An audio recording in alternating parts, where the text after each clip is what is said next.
kinain mo? Sinigang nga. Before ako kumain kayo ng sinigang, kumain ako ng sardinas na may itlog. Kumain ako. Sardinas pero walang kanin, tinapay. Pero may tinapay ha. Iba yung description ng kain sa kanya. Tapos, kumain ako. Ito si Len, tumawag, Bibi. Kahapon, nabalitaan ko kasi, naawa ako sa iyo, gusto mo ng sinigang, sabi pa niya. Kasi nag-usap-usap kami ba? Nagluto ako, halika dito. Magluto ka muna ng kanin. Hindi, nagluto ako ng kanin. Kaya pa walang kanin, dinala mo sa kapitbahay. Hindi, nagdala ako. Wawa naman yung isa kasi wala siyang kanin din. Iniwan ko na lang doon. Sabi ko, Bibi, hindi tayo magluto ng kanin. Ayoko magluto ng kanin. Huwag tayo magkanin. Gusto man siya, hindi basta magluto ka, malay natin. So, ito na. Wala sa isa. Sinigang kailangan kanin. Oo. Ayun, napasarap ang kain. Kasi malat-alat sa suntik, kailangan mo ng kanin para maano.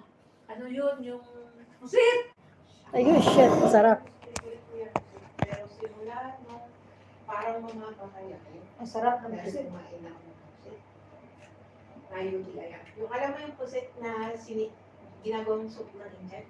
Simula, no, Yung malaki? yung malaking daray na gano'n, niluto ni Ang, sarap na sarap ako, babe. Diyos ko, parang ginay tubig ko, inom ako, shocks.